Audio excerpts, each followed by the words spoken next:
Grimes, and this is my Hunger cover shoot.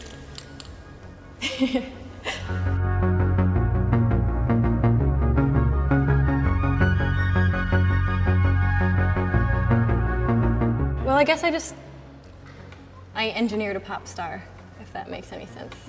You know, but I used myself. But, you know, I directed all the videos and did all the album art and wrote all the songs and produced all the songs. And I don't know, I like created a company and brand, which is Grimes, which is my life, I guess. I guess maybe Lady Gaga did it first, actually, so never mind. But like it was DIY, you know, it was totally DIY.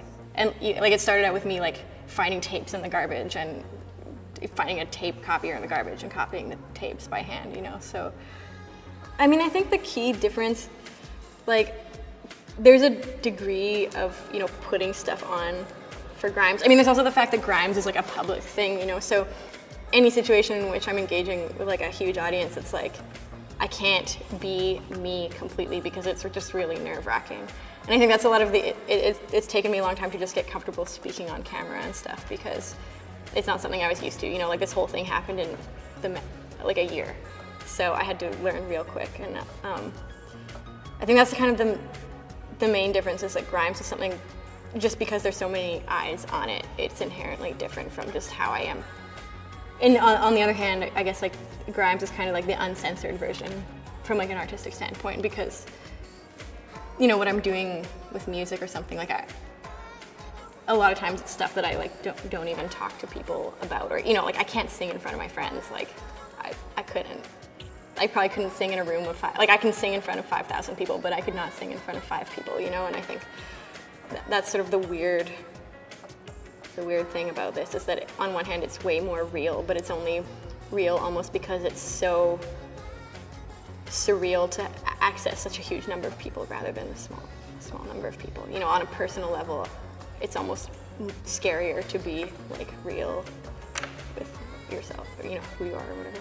Like MIA, for example, like it just, her ability to construct the mythology of MIA is really good regardless of what you think about her, you know, it's like that's a talent on its own. There's definitely a degree to which I think if someone is considered to be important in fashion, that they can't be a techie kind of person, you know, and I think that's a really weird, like fashion as an industry has a reputation for being vapid or something, which is another kind of one of these things that you see. But you know, it's like I feel like for Mariah Carey or some, you know, like anyone who's a sex icon, it's like there's no way that they could be important in terms of the songwriting or production. But it's like, who could write top line for Mariah Carey? You know what I mean? She's Mariah Carey. Like no one else can sing that. So how could some dude possibly write that for her? You know what I mean? Or sometimes I think a lot of people feel like sexism is over.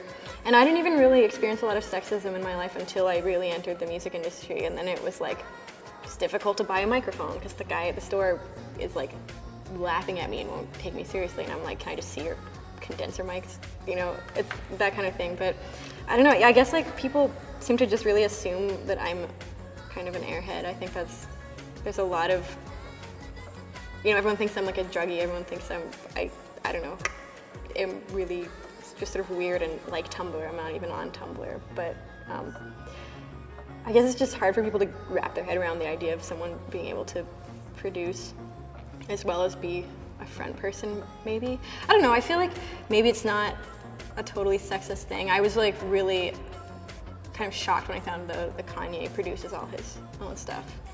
You know, just because he's such an icon as a personality. And I feel like that's something you don't normally think of someone who's, you know, outgoing and in the front as being the person who's like sitting at a computer for hours, like slaving away with the production. So, I don't know.